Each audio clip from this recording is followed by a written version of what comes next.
I am Michelle.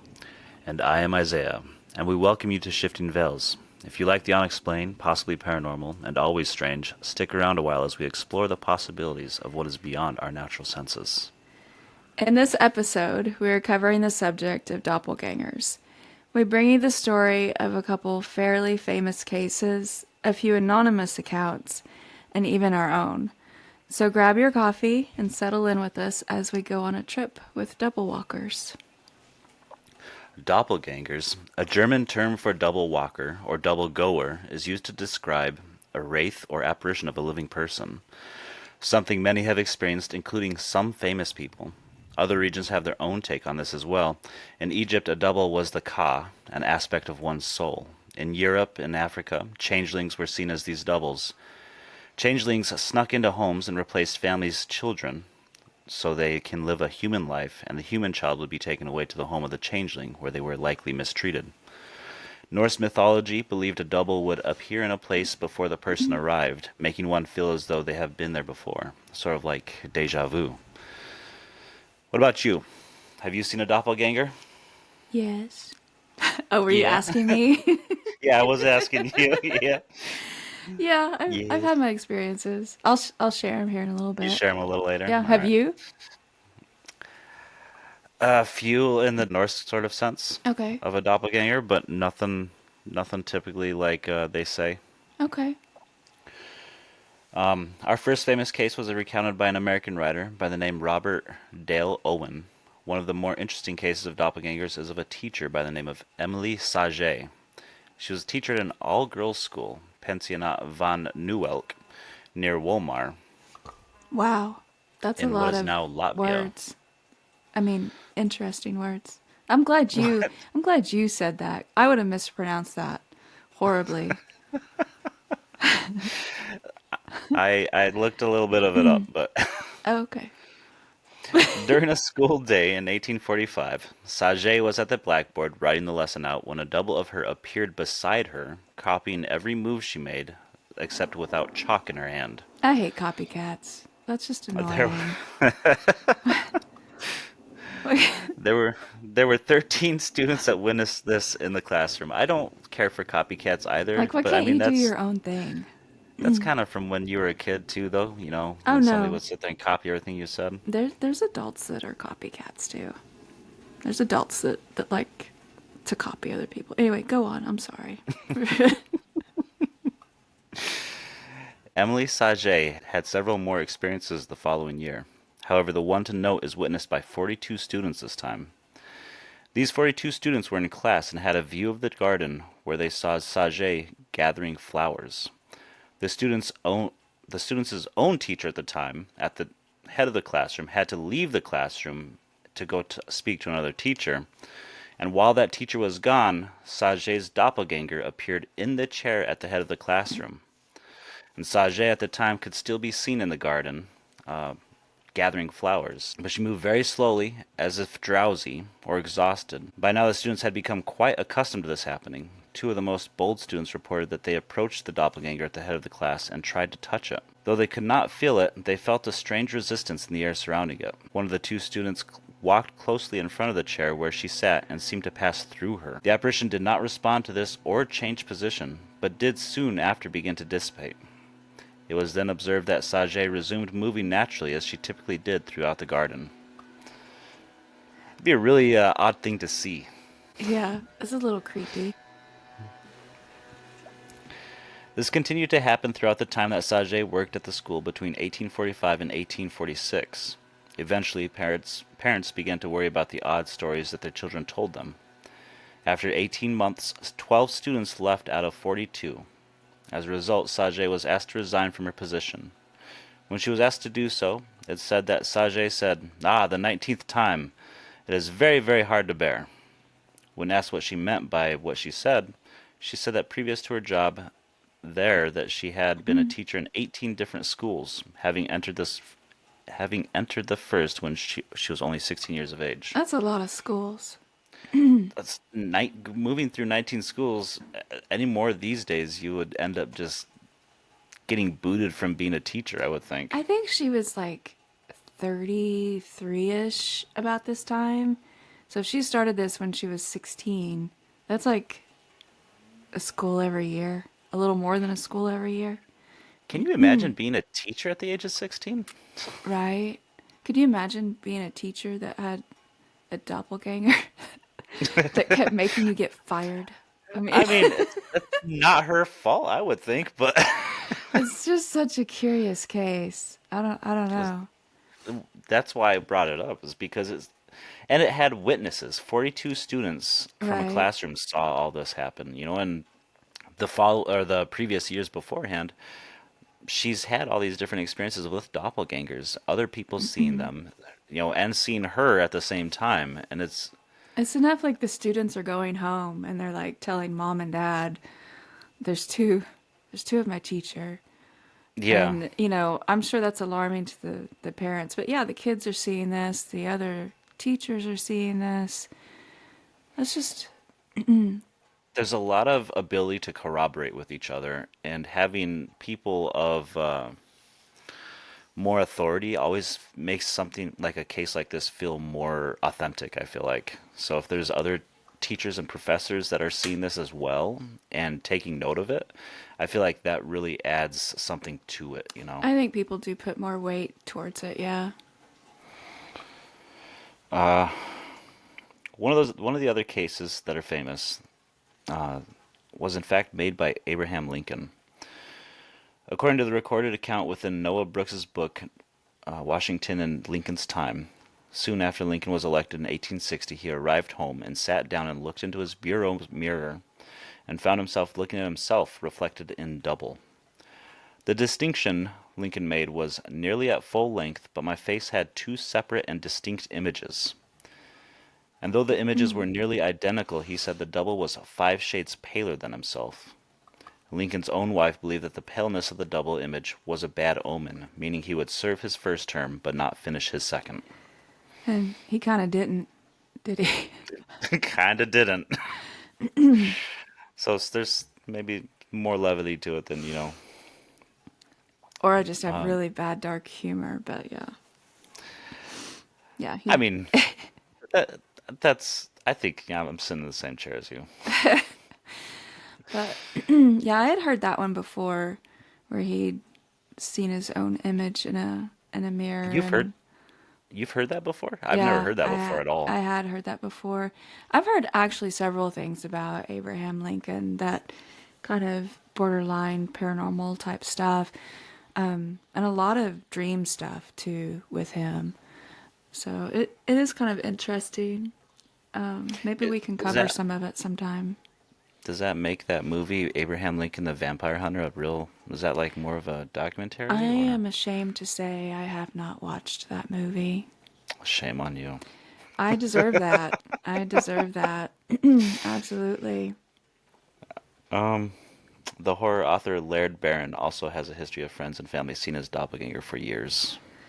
Yeah, I watched a video of him and I can't remember, he was at a job or something. It might have been before he started writing, but he had a coworker approach him and say, "Hey, weren't you just over in this area?" It's like, "No, I just got here." And it's like, "No, I saw you over there. Same clothes, everything. You were over there." And he had he in this video that I saw, he had said that it had been happening throughout his entire life. This had been like decades long. His family members, coworkers, just people that are familiar with him frequently see his double wherever he is. So it's just, I don't know. I don't know how I'd feel about that if it was me. Yeah. A little Yeah, I don't creepy. know either. Um, it's another one that people may know the name of is Catherine the Great. Near the end of her time on the throne, it's said that she was summoned out of her sleep by her servants.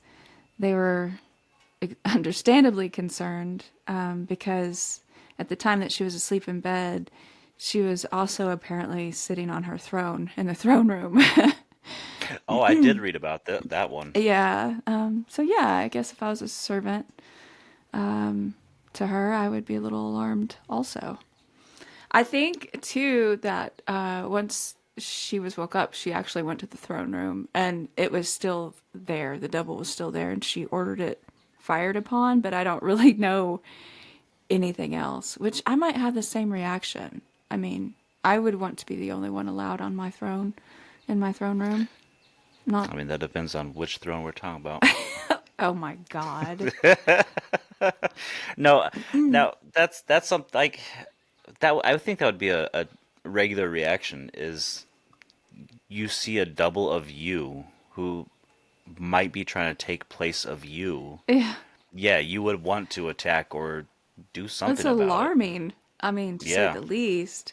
I'd want to know what the heck it was, but I'm sure Doppelganger, if they did fire upon it, as what I read, it probably just dissipated. I mean, because this isn't, I would imagine this is Phantom, you know, so, I mean, I'm just Right. assuming. I don't know. It didn't, story didn't say after that, so I think most people probably at least may not really know who she is, but at least have heard the name Mary Shelley because she's an author, or was an author. But her husband, Percy Shelley, drowned in a tragic accident. But days before he did drown, he confessed that he'd seen his doppelganger numerous times.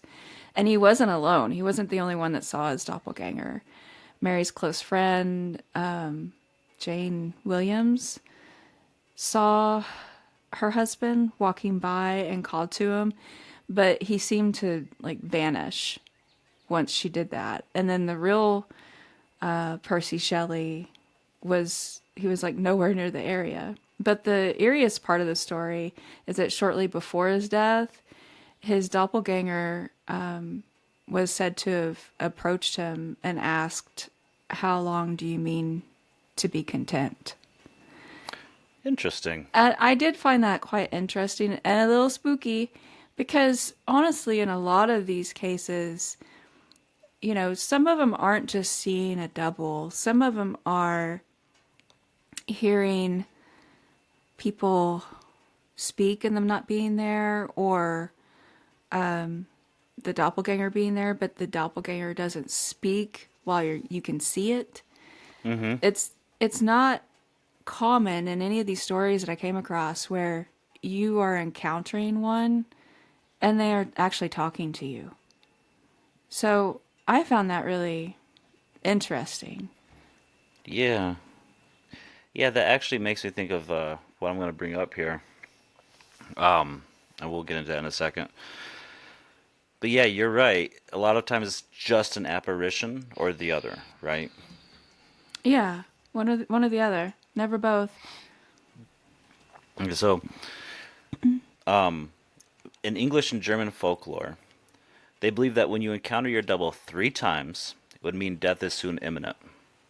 So that would, go along with the earlier one there with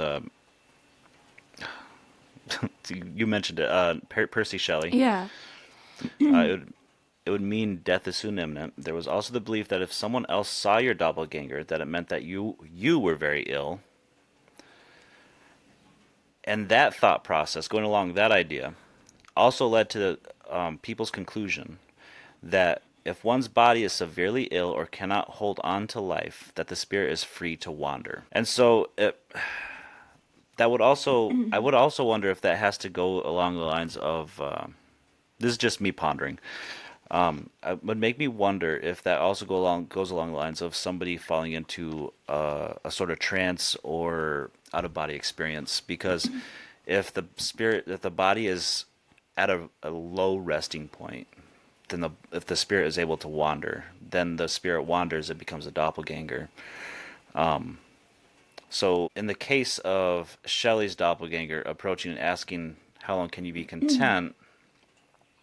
And then there was somebody that saw his doppelganger. Jane Williams saw his doppelganger. So was he becoming ill, and his body was weakening at that point, and his spirit was able to wander, and then asked him these questions. So that's my roundabout way of pondering about it. But Yeah, it does make you think, though. And I also wonder, too, if, it says severely ill. Um, about people that experience deep and long bouts of severe depression. If maybe, I mean, because that is an illness. Absolutely, absolutely. It is an illness. It's not, I think people that don't deal with it necessarily on a clinical basis maybe don't really look at it that way so much, but it is considered an illness. So I do wonder about that too. Because there are cases, a lot of people have seen them or have theirs seen and they didn't die. Hmm. I don't know if I really believe the whole, see it three times and you're dead.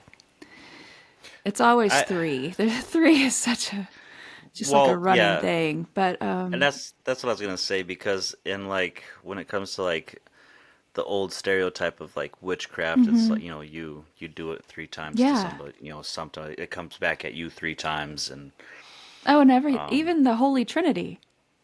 yeah. Everything is So three. three is this mathematically magic number in Right. the whole physiological and spiritual world. Right. So, when I was when I was a kid, my family lived in southern Louisiana.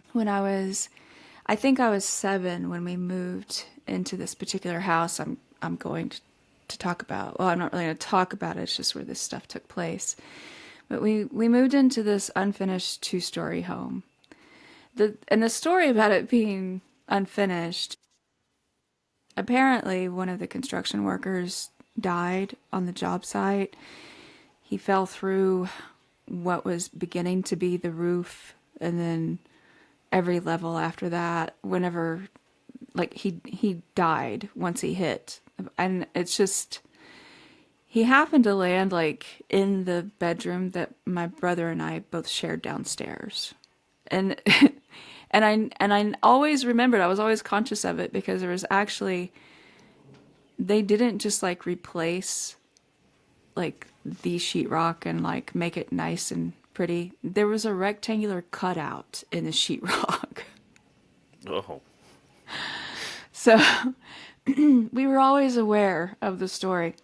Anyway, we moved into it. It was unfinished. It took them like 3 months to get it finished. They kept hiring people, and we couldn't get them to stay on. We were renting, so it wasn't our job to get them to stay on. But they didn't want to stay, and I understand why, because a lot of really odd things happened in this house. But my older brother and I, my mom, my dad, and then at the time when we moved in, we had a family dog. Later on, I got a cat, but during this story, she wasn't there.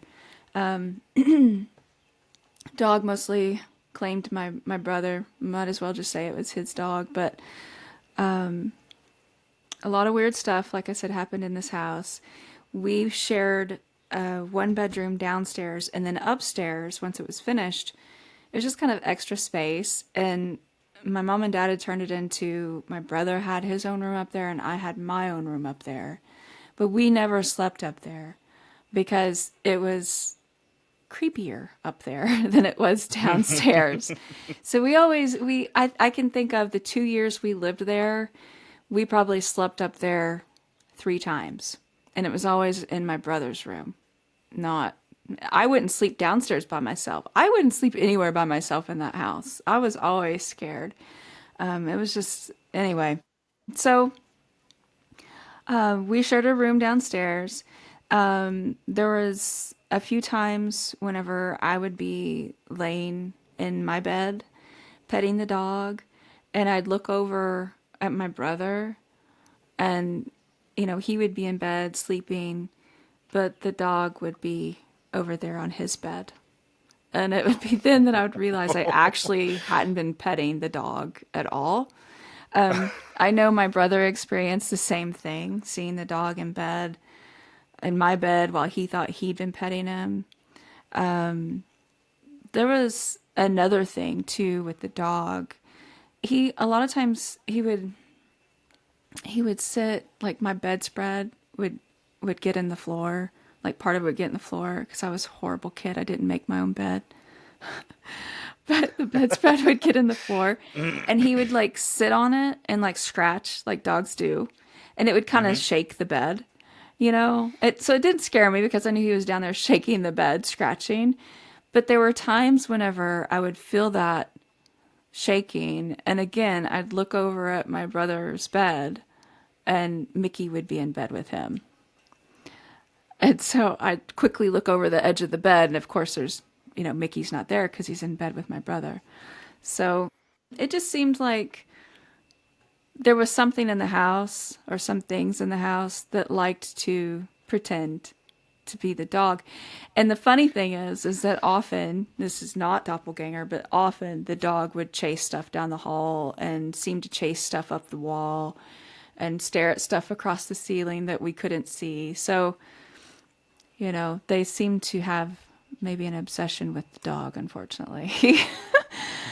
Well, first of all, I don't know too many kids that fix their own bed, okay? So I Oh, don't my think brother you should feel did. any shame in My that. brother Oh, did. You okay. could bounce a quarter off that thing, but I didn't. I did not. No. But this also sounds like Mickey was trying to be like in both your beds at the same time or giving you both the attention and love at the same time. It almost feels like. That's creepy. That doesn't make it any better. That's what it sounds like to me. It doesn't sound like, it just sounds like he was just trying to be there for both of you at the same I time. mean, he was a little dog, but he thought he was a Doberman. He was fierce. He tried to protect us. Most small dogs have that what do you call it? The big dog. The Yeah, big dog syndrome, yeah, yeah. definitely. He had big dog syndrome for sure. Yeah, he was always chasing stuff we couldn't see in that house and trying to protect us. And I don't know, I just kind of feel like whatever that was kind of maybe mocked him in that sense. I No. don't really know. It was just weird. But in addition to the stuff with Mickey, there were numerous times that I would hear my mom calling me. So I'd go to the kitchen because I would think that's where she was calling me from, and she wouldn't be there. And then I'd spend I don't know how long trying to track her down. And once I did, she'd act like she didn't know what I was talking about. She never did call me.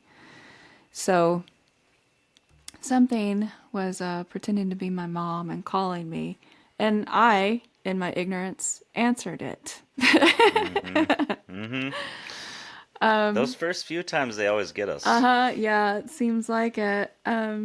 It's just, I think it's just our nature. We get called upon, we're like, yeah. Mm-hmm. So, more recently, in my experience with this subject, it feels, I don't know what word to use. I want to say threatening, but that might be a little extreme. It just doesn't, it feels uncomfortable. So, I have a family member who since moved out, and they were in their room sitting on their bed. They looked through the doorway out into the hall, and they saw me walking towards my room, which is on the opposite end of the hall. And then they saw me go into my room. And it's nothing really strange. I mean, except that directly after that, I popped into her room from around the corner to ask her a question. Like the actual me popped into her Mm-hmm. room. And she said, "Wait a minute. I just saw you go down the hall and go in your room." I was like, "Nope, I was in the kitchen." And I just kind of ignored it when she brought it up. But it freaked me out. And I haven't forgotten about it. I don't like it. She was like, "Yeah, it walked like you and it moved like you, it looked like you. I thought it was you just going into your room." So it feels a lot different. Someone telling you that something like that, it feels kind of intimidating rather than, just like having a pet being imitated by some sort of mimic or your Sure. mom calling out for you. Well, it's more of a personable experience. Yeah, like, again, I don't like copycats. So, even though I've had my own experiences, I have to say that this topic was never anything that I looked into too much. I was aware of my experiences and my brother's, but not really anyone else's. I just didn't really pay attention to it. I didn't think it happened to other people so much. So when the subject was proposed for us to do this as an episode, I was kind of surprised by the amount of stories that I found and you found. I came across some interesting, I'll just say that. Some of them stuck with me. They're a little bit creepy. Mm-hmm. But I think we can share those with everybody. This first story I'm going to tell you is the one that creeped me out a little bit more than any of them, I think. So there's this woman that explains that her normal evening routine involves going to the restroom a lot because she's in the last trimester of her pregnancy. But for the last 4 days, something different has been happening every time she goes to leave the restroom. She can see herself standing in the mirror out of the corner of her eye. Like as she's walking away, she's still standing there in the mirror. It's like there's a second her watching her leave the bathroom. And it terrifies her to the point where she almost wants to run out without looking directly at the mirror. She doesn't tell her husband about it because she really doesn't want to acknowledge that it's happening because it scares her so bad. And saying it out loud would just make it more real to her and not just in her head. So early one afternoon, she's taking a nap in her bed while her husband sits in the chair next to the bed watching TV. When she wakes up, he tells her that he had seen her sit up in bed and crawl backwards to the edge of the bed and stand up in front of their bedroom door out of the corner of his eye. I don't Yeah, like no, that thank you. imagery. I don't like that imagery. Not That's in the dark and in the middle of the night. No way. well, I think this is during the day. She's taking a nap Oh, during the oh, day. you're right. I don't You care said what time of day afternoon. it is. If you get up in bed and you crawl backwards, I don't know.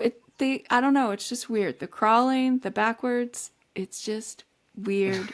I don't like the imagery of what I've seen too many horror movies that do that creepy ass cinematic shit, and it creeps me out. So anyway, good job on this one. This doppelganger did a good one. Creep me out. Okay, so he thought it was weird that she got up like that because she's in the last month of her pregnancy. So it's hard for her to move. It's like uncomfortable for her to move around, you know? And to get up and crawl backwards on the bed.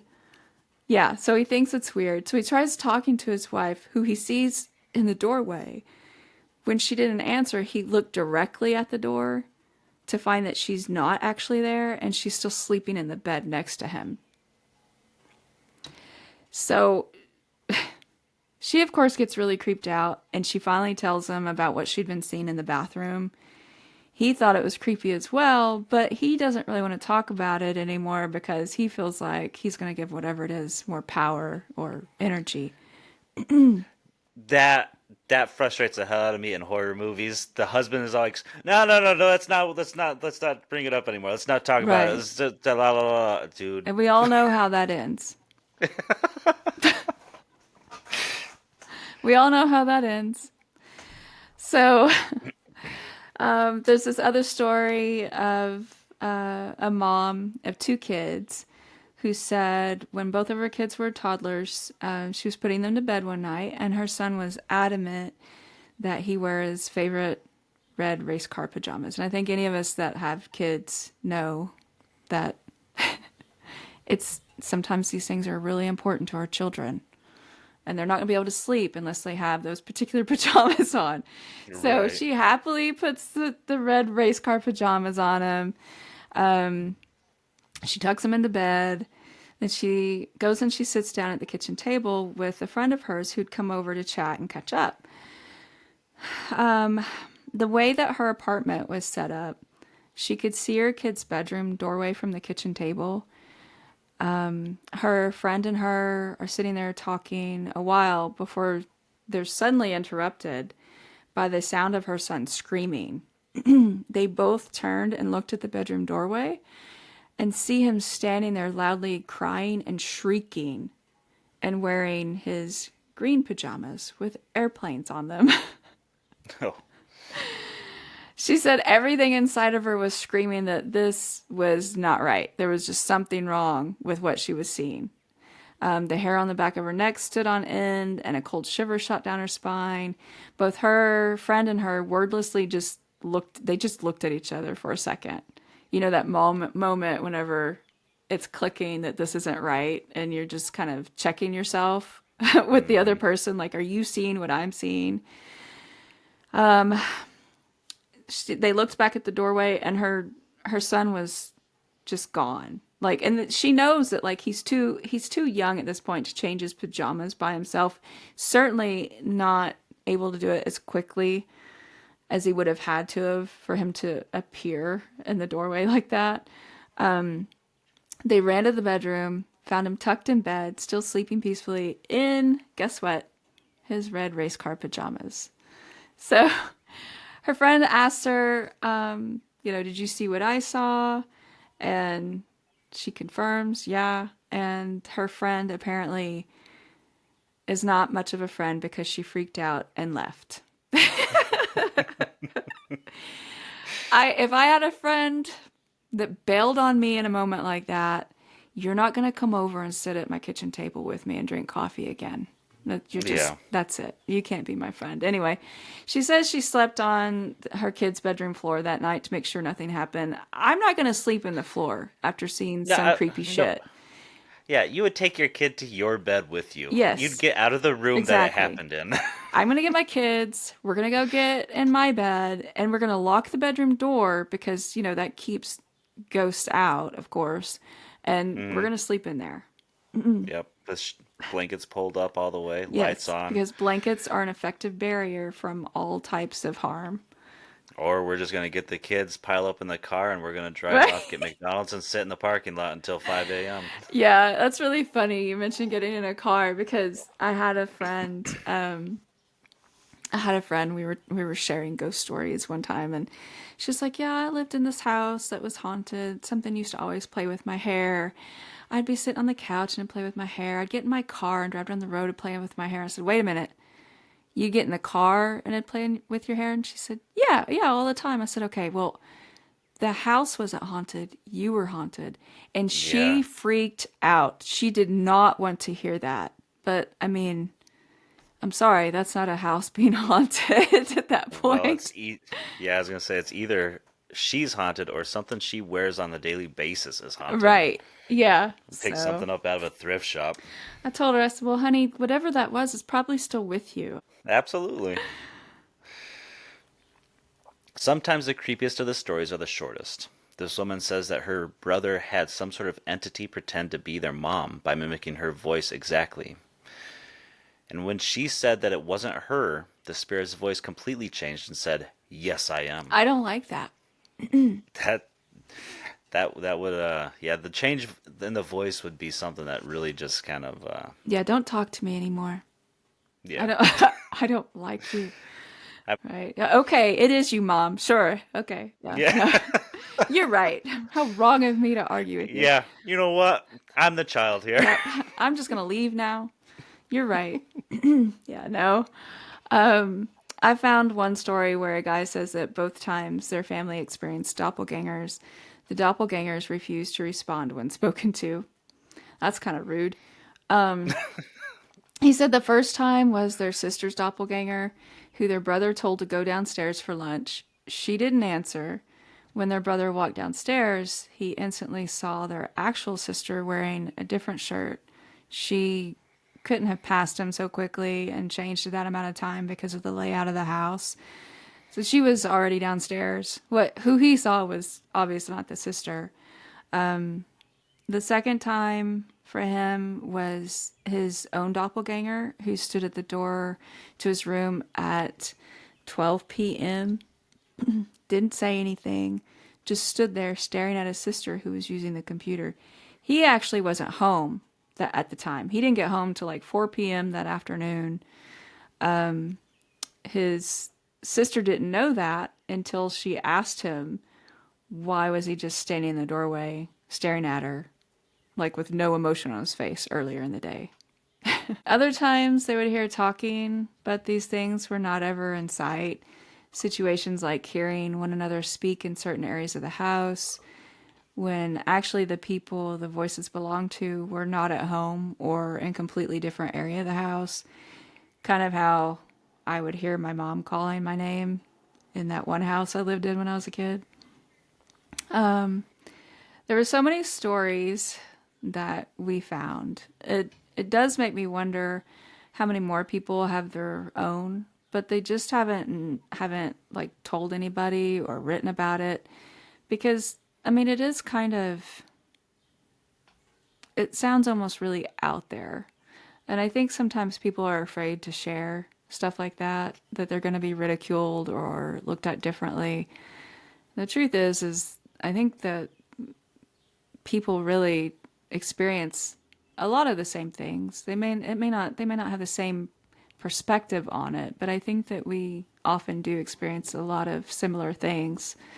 So I don't know. Maybe there's more people out there than we think that have experienced this type of stuff. I mean, that's something that comes into the whole religion or region thing too. Is like True. if depending on where you are, what you believe in, what people around you believe in, you're gonna feel you're ridiculed for something a bit more than normal. Yeah. True. So we were curious. Have you had any experiences like these? You know, doppelgangers, the mimicry that has happened because of doppelgangers. If you have, we would like to hear from you. So send us an email and tell us your story. That will wrap tonight's episode up. Let's close our books, close our tabs, and close our minds until next time when we discuss spontaneous human combustion. I'm Isaiah, And I'm Michelle. and this has been Shifting Veils.